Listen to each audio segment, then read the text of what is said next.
And China says it's Tokyo that is guilty of military aggression as the Japanese government approves the country's defense white paper, which warns of Beijing and Moscow drawing even closer together. Let's pick up on the Japan Defense White Paper and Beijing's reaction to that. We're joined now by Brad Glosserman. He's Deputy Director and Visiting Professor at the Center for Rulemaking Strategies, Tama University. He joins us live from Tokyo.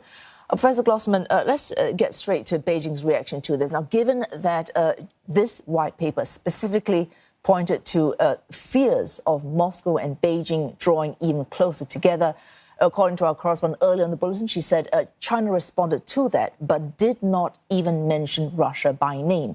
It said whatever cooperation it had was conformed with international law. Is it significant at all that China does not bother to respond specifically to the claim that it is moving closer to Russia?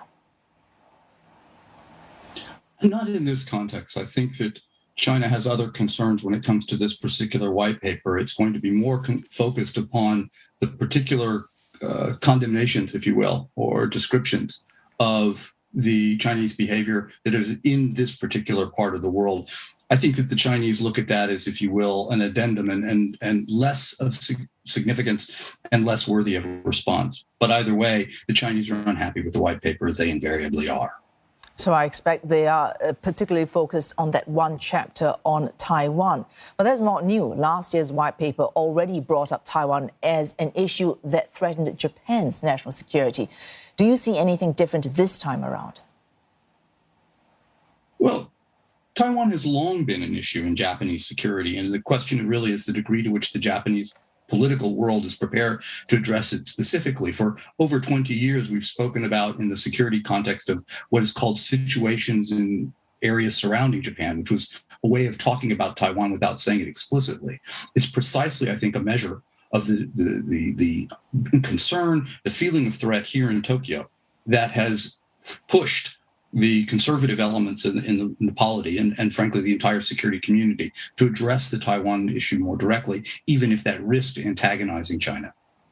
And what's happening in Ukraine certainly making that, underscoring that even further, because Fumio Kishida has repeatedly said this: Ukraine today may be East Asia tomorrow, specifically Taiwan. So Ukraine changed the calculations of maybe fiscal hawks in Japan or the coalition partners of the LDP. I wouldn't quite go that far. I think that the Japanese have been pushing this particular argument, suggesting that global security, and if we're speaking about order, is a holistic concept. We can't really afford to think that what happens in one part of the world will not be of significance elsewhere. And particularly when we're dealing with literal, invasion, the destruction of sovereignty or of a sovereign nation. And so the Chinese willingness, or Russia's willingness to walk right over the border as it has and to carve off sections of a sovereign state, I think sends alarms to the Japanese. And this is their way of telling the world, as well as the Japanese nation, that we all need to be alert and responding to this together if we hope to preserve the status quo and the rules-based order that we now have. So Japan's response so far, relatively modest contribution, but significant for Japan to Ukraine's war efforts. So sending military equipment that is genuine, but non-lethal even so, sending hundreds of millions of dollars in aid and assistance, sanctioning Russia along with the G7. Do you feel these are significant moves? Does it point to big changes in Japan's defense posture? Well, the changes, again, have been underway for quite some time. That was just the absolute cornerstone of Prime Minister Abe's agenda when he returned to the office and returned to the prime ministership.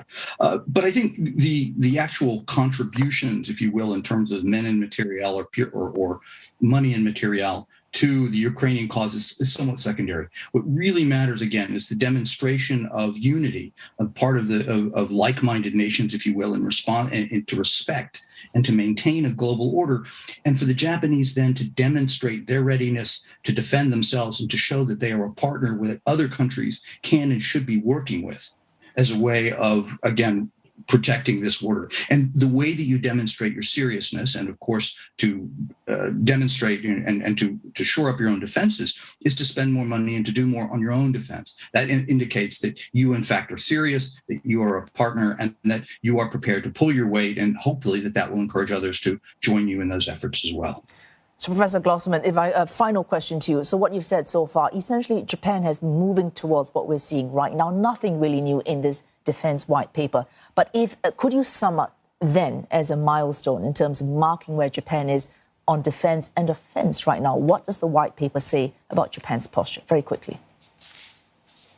I think very simply what it says is that Japan sees that this is a world that is threatened by great instability, that Japan will do more, and that it seeks to be an energetic contributor to global and regional security. So I think that what you're seeing is Japan that is on a continuum, but no drastic changes one way or another.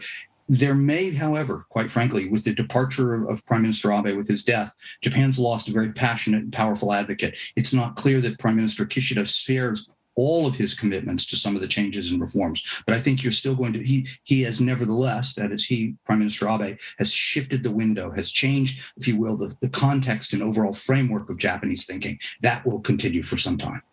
Oh, thanks so much for all that. Professor Brad Glosserman speaking to us live there from Tokyo.